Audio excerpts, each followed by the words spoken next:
ભગવાન શ્રી હરિને નમન વંદન.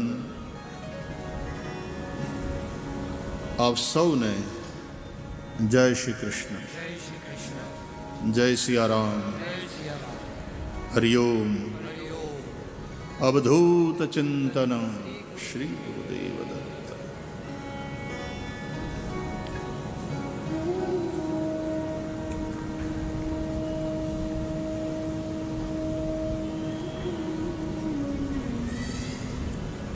માણસનું અસ્તિત્વ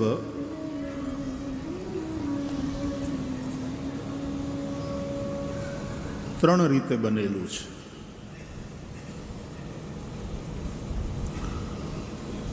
એનું શરીર એટલે કે ઇન્દ્રિયો, જેનાથી કર્મ થાય છે. માણસના વિચારો,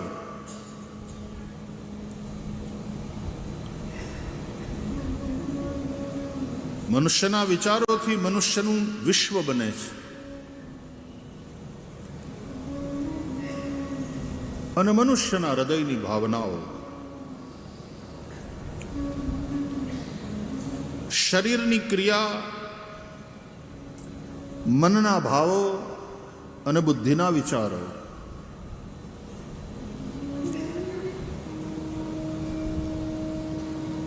આ ત્રણેય મળી અને માણસનું ચરિત્ર બને છે.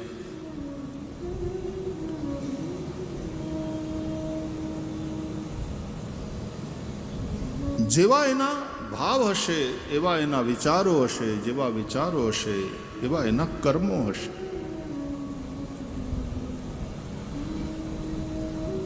અને આ ત્રણ થકી એ મનુષ્ય યા તો દેવ યોનિમાં, યા તો દૈત્ય યોનિમાં, અસુર યોનિમાં છે એમ ગણાય.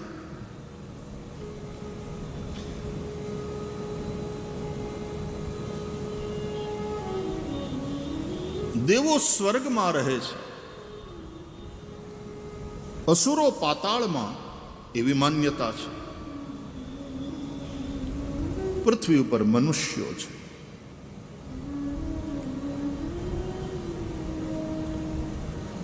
મનુષ્યોમાં સારા અને ખરાબ ભાવોનું, સારા અને ખરાબ વિચારોનું, સારા અને ખરાબ કર્મોનું મિશ્રણ છે.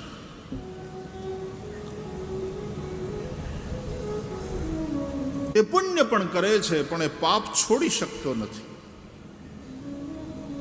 એ દાન કરે છે પણ હરામની કમાઈ બંધ કરી શકતો નથી. એ વચ્ચે વચ્ચે ત્યાગ કરી લે છે પણ એની ભોગની વૃત્તિ મટતી નથી.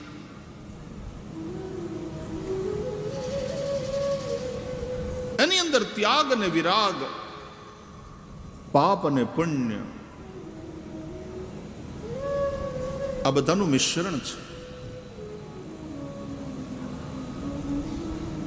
બહુ પાપ કર્યા હોય નરકમાં જાય, બહુ પુણ્ય કર્યા હોય સ્વર્ગમાં જાય. પાપ પુણ્ય બંને હોય ત્યારે પૃથ્વી ઉપર જન્મ લે છે. અને એમાંય જેમ જેમ પુણ્યનું પ્રમાણ વધારે હોય, પાપ હોય પણ પુણ્યનું પ્રમાણ વધારે હોય તો ઉત્તરોત્તર ઉચ્ચ કોટીમાં એને જન્મ મળે, આવું શાસ્ત્રોનું કથન છે. પુણ્યોનું આધિક્ય હોય, ભલે પાપ હોય, વાસના હોય, અજ્ઞાન હોય, પણ પુણ્યનું આધિક્ય હોય તો આ પૃથ્વી ઉપરના જીવોમાં ઉત્તમ કોટીનો જીવ મનુષ્ય બને છે.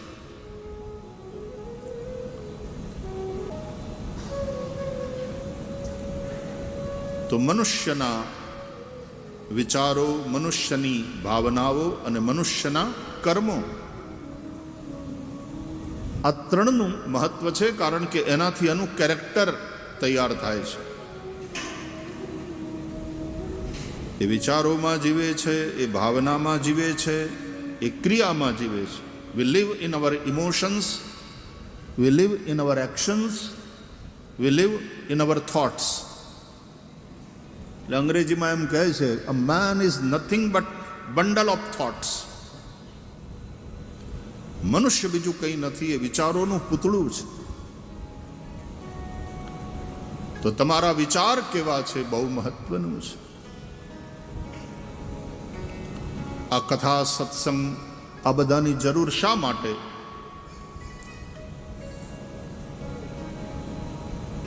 આપણા વિચારો દૈવી બને. ભગવદ્ ગીતાનો પાઠ, ભગવદ્ ગીતાનો સંદેશ, રામાયણ કથા સાંભળવી, રામાયણ વાંચવું, ભાગવતનું શ્રવણ કરવું, સત્સંગ કરવો, આ બધું શા માટે? આપણા વિચારો દૈવી બને. કયા વિચાર તમે કેરી કરો છો? વિચાર થકી જ માણસ ક્રાઇમ કમિટ કરે છે, અપરાધ કરે. અચાનક ખૂન નથી થતું કોઈનું, અચાનક કોઈ માણસ કોઈકની હત્યા નથી કરતો. અંદર એ વિચાર ભરાયેલો હોય છે. પછી એમ કે કેદીનો આજે લાગમાં આવ્યો, કેદીનો મારી દ્રષ્ટિમાં હતો. खराब विचार को यदि पनपने दोगे, जगा दोगे, पनपने दोगे, तो वो खराब विचार एक दिन तुमसे पाप कराएगा, अपराध कराएगा.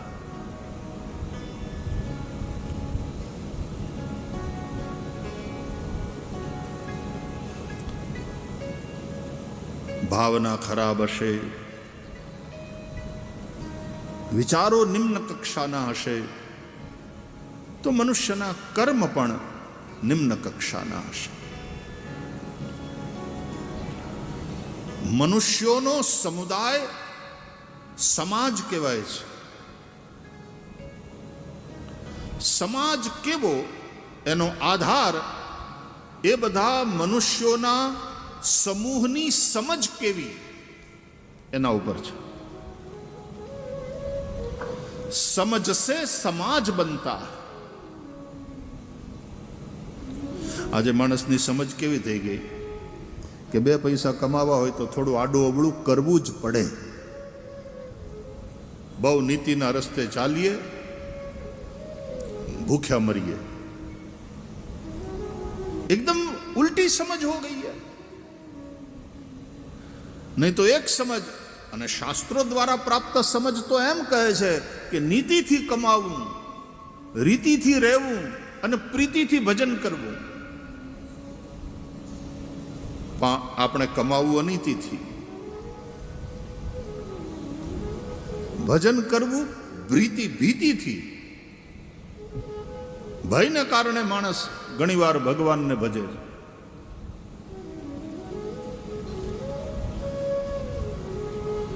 હારા હારા નાસ્તિક હોય ને પછી જ્યારે મોત સામે આવે એટલે ભગવાન યાદ આવી જાય, ભીતિથી.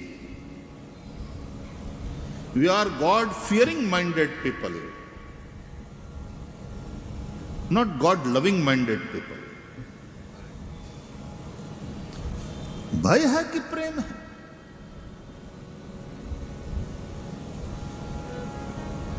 शबरी राम ने भजे छे एमा कोई भय कारणभूत नहीं, एमा प्रेम कारणभूत छे. God-loving minded. મીરાબાઈ શ્રી કૃષ્ણને ભજે છે, એમાં કોઈ ભય કારણભૂત નથી, પ્રેમ કારણભૂત છે. ભય તો મીરા કોઈનાથી ડરી નહીં. વિષ કા પ્યાલા રાણા ને ભેજા તો પીવત મીરા હાંસી રે.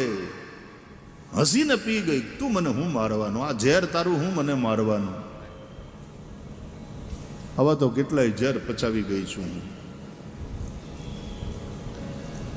मीरा भय से नहीं बचती, प्रेम से बचती. चैतन्य देव ने भजा है प्रेम से. मीरा कहती है प्रभु आवत प्रेम के मोल, मायरी मैंने लीनो गोविंद मोल. कोई कहे सस्ता, कोई कहे महंगा, मैंने लीनो तराजू तोल, मायरी मैंने लीनो गोविंद मोल. भजो प्रीति थी, કમાવ નીતિથી.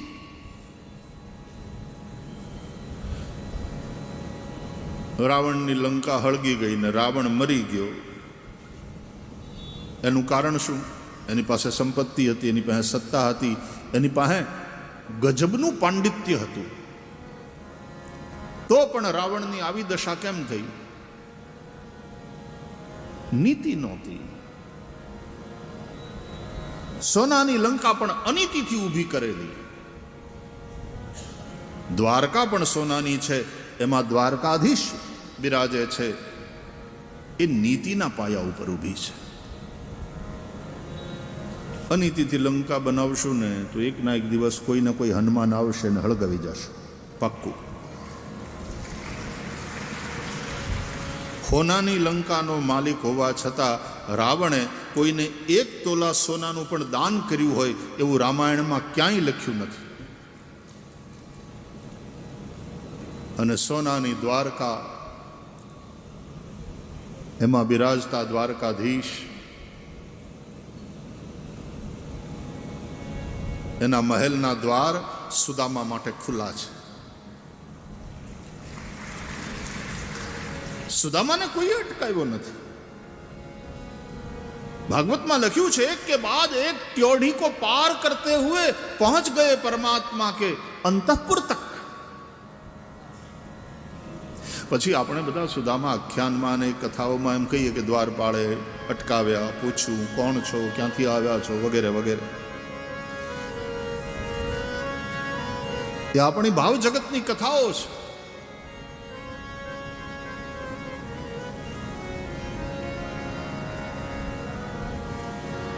પણ એક પછી એક ટ્યોઢી પાર કરતા કરતા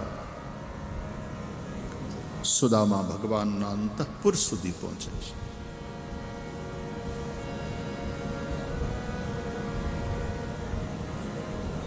सात परकोटे और अंदर जाओ और अंदर जाओ और अंदर जाओ. આપણું શરીર એ 7 ધાતુનું બનેલું છે. और अंदर जाओ और अंदर जाओ, शरीर से ऊपर उठते चले जाओ तो हृदय के अंतःपुर में परमात्मा विराजमान है. ईश्वर सर्वभूतानां हृद्देशेर्जुन तिष्ठति.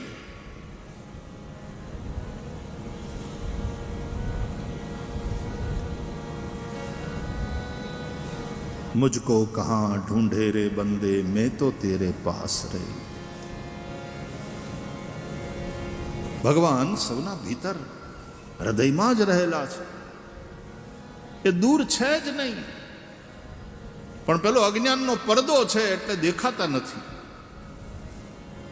ભગવાન ક્યાં નથી એ પ્રશ્ન, ભગવાન ક્યાં છે એ પ્રશ્ન નથી, ભગવાન ક્યાં નથી એ પ્રશ્ન છે.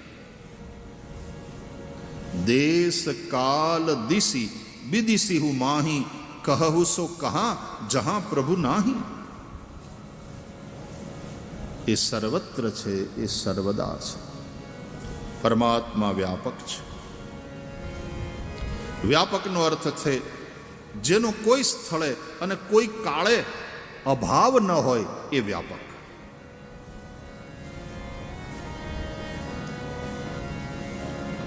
ના ભાવો વિદ્યતે સતઃ, ભગવદ્ ગીતા કહે છે. એટલા માટે જ પરમાત્મા પરમ સત્ય, એનો કોઈ કાળે કોઈ સ્થળે અભાવ નથી. હરિવ્યાપક સર્વત્ર સમાના, પ્રેમથી પ્રગટ હોઈ મેં જાના.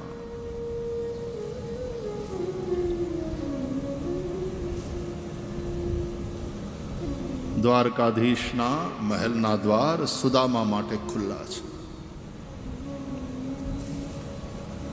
સુદામાએ માગવું પણ નથી પડ્યું. એ તો ભગવાનને કંઈક આપવાની ભાવનાથી ગયા છે. એટલે ખાલી હાથે નથી ગયા, 4 મુઠ્ઠી તાંદુલ લઈને ગયા.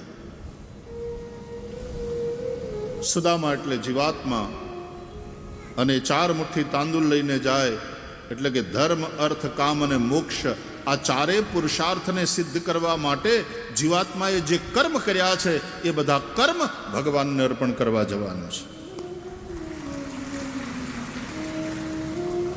કારણ કે ભગવાનનો આદેશ છે ભગવદ્ ગીતામાં, યત કરોસી યદશ્નાસી યદ જુહોસી દદાસી યત તપસ્યસી કૌંતેય તત્ કુરુષ્વ મદર્પણમ. તારા બધા જ કર્મો તું મને અર્પણ કર. सत्कर्म में लगे रहो तो पाप से बचे रहोगे और सत्कर्मों को परमात्मा को समर्पित कर दोगे, परम शांति को प्राप्त करोगे. માટે તે આપણે પૂજા યજ્ઞ ઇત્યાદિના અંતે કહીએ છીએ, કાયેન વાચા મનસેન્દ્રિયૈર્વા બુદ્ધ્યાત્મના વા પ્રકૃતે સ્વભાવાત કરોમિ યદ્યત સકલમ પરસ્મૈ નારાયણાયેતિ સમર્પયામિ. સુદામા 4 મુઠ્ઠી તાંદુલ લઈને ગયા. ધર્મ અર્થ કામ મોક્ષ 4 પુરુષાર્થ. પુરુષાર્થ એટલે શું? ગુજરાતીમાં મરાઠીમાં પુરુષાર્થ એટલે મહેનત, પણ સંસ્કૃતમાં પુરુષાર્થ શબ્દનો અર્થ છે પુરુષૈહિ અર્થ્યતે ઇતિ. પુરુષ એટલે જીવ દ્વારા, મનુષ્ય દ્વારા જેની કામના થાય, ઈચ્છા થાય એ પુરુષાર્થ. धर्म की इच्छा, अर्थ की इच्छा, काम विषय भोग की इच्छा. धर्म की इच्छा का तात्पर्य है योग्यता पाने की कामना. आ छोकराओ डॉक्टर थवा माटे थईने जे भणे ने अथवा तो एथलेट्स रोज प्रेक्टिस करे ने कि मारे सारो क्रिकेटर बनवू छे, कि मारे सारो धावक बनवू छे, कि मारे सारो वेटलिफ्टर बनवू छे, कि मारे आर्चरी में नाम कमावू छे. अपना जंगल में रहता अपना वनवासी बंधुओ अने एना दीकरा दीकरीओ, कारण के एने तो आ तीरकामठानो अभ्यास छे એટલે આર્ચરીમાં બહુ સારું નામ કમાય છે, સ્પોર્ટ્સમાં ખૂબ આગળ વધે. આ કુશળતા પ્રાપ્ત કરવા માટે થઈને તમે જે મહેનત કરો છો, ધર્મ ધારણાત ધર્મ મિત્યાહુ. અને સારા ડોક્ટર બનશો, સારા એન્જિનિયર બનશો, સારા શિક્ષક બનશો, પૈસા કમાશો, અર્થ. અને પછી જે કંઈ કમાઓ એન્જોય કરો, ભોગવો, કામ. પણ પછી એક સમય એવો આવશે કે આ બધાથી છૂટવાની ઈચ્છા થશે. મોક્ષ, મુક્તુમ ઈચ્છા મુમુક્ષા. તમારામાં એ મુમુક્ષા જાગશે. ધર્મપૂર્વક, એક અર્થમાં નીતિપૂર્વક જો અર્થ કમાયા અને ધર્મપૂર્વક કામ પોતાની પત્ની કે પોતાના પતિમાં ભોગવી પ્રજોત્પત્તિ વંશવૃદ્ધિ કરી, એક સમય એવો આવશે કે અર્થ અને કામ એ બંનેથી તમને વૈરાગ્ય થશે જ, જો ધર્મપૂર્વક હશે તો. અને વૈરાગ્ય થશે એટલે એનો ત્યાગ, એનાથી છૂટવાની. અરે ધનની શું વાત કરો વાલા, તમારા શરીર કરતાં તમને વધારે વાલું કાંઈ નથી. તમારી પાસે લાખ રૂપિયા હોય, 10 લાખ રૂપિયા કેશ તમે લઈને જતા હોય અને 15 તોલાના ઘરેણાં પહેર્યા હોય અને એમાં કોઈ લૂંટેરા આવે અને ગન બતાવે કે છુરી બતાવે અને એમ કે જિંદા રહેના ચાહતે હો તો ઉતારો સાહેબ, નિકાલો. તો દેહ પ્રાણ તે પ્રિય કછું નાહી.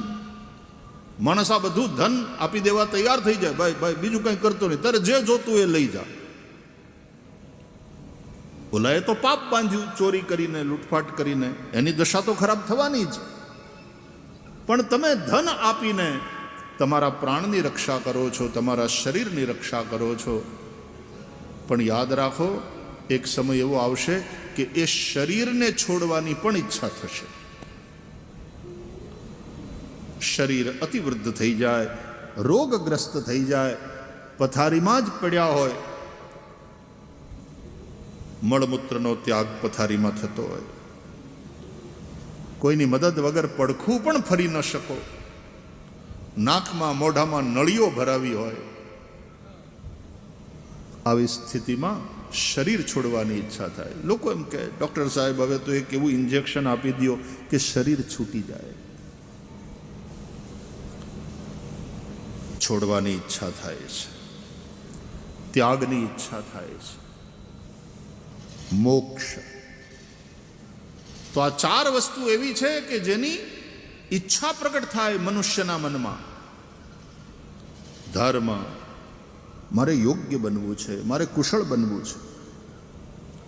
અર્થ, મારે પૈસા કમાવા છે.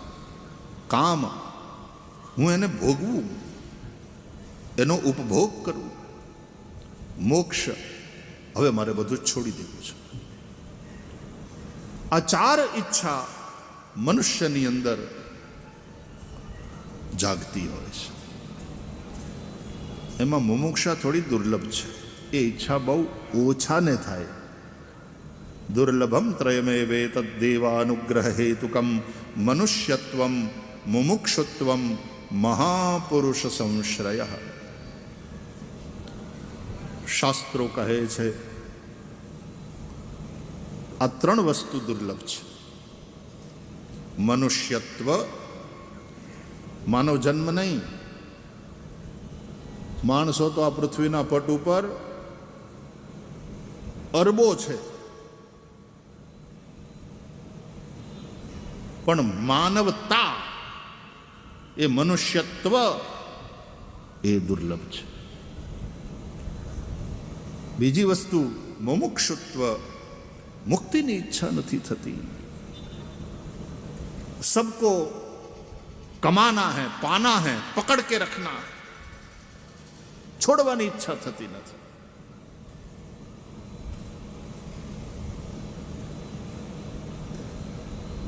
પણ હકીકત એ છે કે કાળ છોડશો નહીં તો છીનવી લેશે. पक्का है ना? या तो हम धन को छोड़े, या तो एक दिन धन को छोड़कर जाना पड़ेगा. पक्का?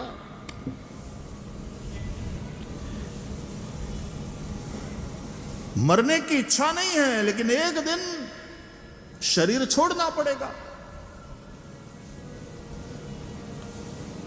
આપણે માની બેઠા છીએ કે આપણે માલિક છીએ. હકીકત એ છે કે ભાડે રહીએ છીએ. આ ભાડાનું મકાન છે. જીવ શાને ફરે છે ગુમાનમાં, કે તારે રહેવું ભાડાના મકાનમાં. જીવ શાને ફરે છે ગુમાનમાં, કે તારે રહેવું ભાડાના મકાનમાં. રોજ માલે છે એશને આરામમાં, તારે રહેવું ભાડાના મકાનમાં. એ માને મારું મકાન, કીધું રંગને રોગાન. કીધું રંગને રોગાન. પપ પાવડર કોસ્મેટિક્સમાં કેટલા પૈસા ખર્ચાય છે. સારા કપડા, સારા ઘરેણા, વાળ સેટ કરાવવાના, સ્ટ્રેટ હોય તો કરલી કરાવવાના, કરલી હોય તો સ્ટ્રેટ કરાવવાના. એમાં મેં સાંભળ્યું છે 5,000 રૂપિયા દીકરીઓ ખર્ચી આવે છે એક વખતમાં. પફ પાવડર કોસ્મેટિક્સ મેકઅપમાં કેટલા પૈસા ખર્ચાય. મોટી ઉંમરે તે આમ કરચલી બરચલી ક્યાંય દેખાય નહીં. બુટોક્સ કે ને એને, હા, એ બુટોક્સ કરાવે રૂપાળા દેખાવામાં. એ મારે માને મારું મકાન, અને કીધા રંગને રોગાન. કાળ જાણી કાયમ લીધું છે જાણમાં. તમારો પોતાનો બંગલો હોય તો આટલા ખર્ચો બરાબર. ઘણા લોકો એમ કે ભાઈ આપણે ભાડામાં રહેવું ને આટલા બધા ખર્ચા શું કરવા ખોટા. એ માને મારું મકાન, કીધું રંગને રોગાન. જાણે કાયમ લીધું છે વેચાણમાં, તારે રહેવું ભાડાના મકાનમાં જીવ શાને ફરે છે ગુમાનમાં કે તારે રહેવું ભાડાના મકાનમાં. એ રાખે એવો રૂવાબ જાણે મોટો નવાબ. રાખે એવો રૂવાબ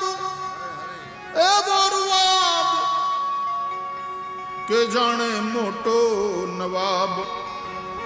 એ રાખે એવો રૂવાબ જાણે મોટો નવાબ. કાળ આવીને કહેશે ત્યારે તારા કાનમાં કે તારે રહેવું ભાડાના મકાનમાં. જીવ શાને ફરે છે ગુમાનમાં કે તારે રહેવું ભાડાના મકાનમાં. તારે રહેવું ભાડાના મકાનમાં. કાળ આવીને કહેશે કે આ તારું નથી. આ તો 5 મહાભૂતોએ પાર્ટનરશિપ કરીને જે મકાનો બનાવ્યા ને, 5 મહાભૂતો રિયલ એસ્ટેટના ધંધામાં પાર્ટનરશિપ કરીને મકાનો બનાવ્યા અને આપણને બધાને ભાડે આપ્યા.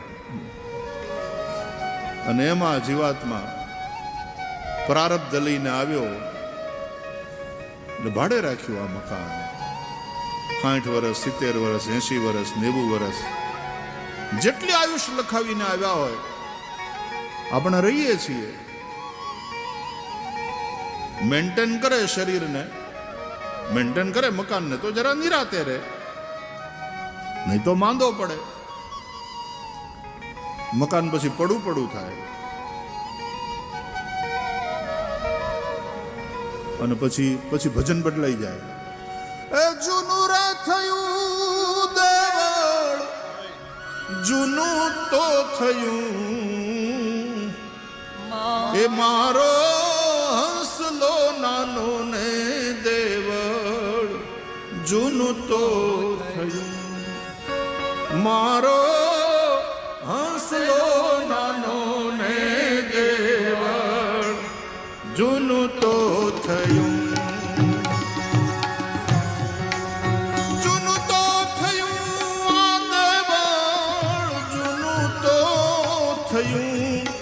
એ મારો હંસલો નાનો ને આ દેવળ, જૂનું તો થયું.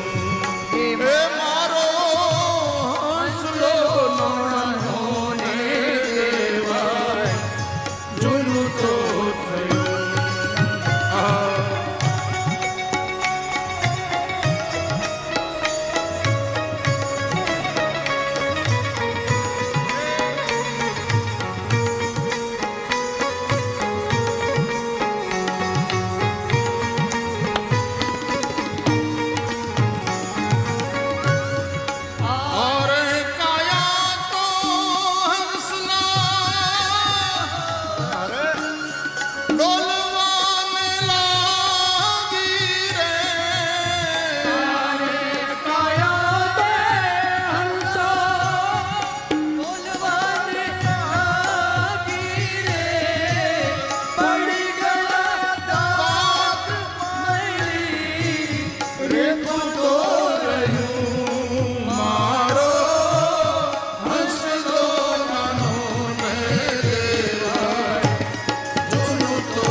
समय आएगा शरीर भी छूट जाएगा.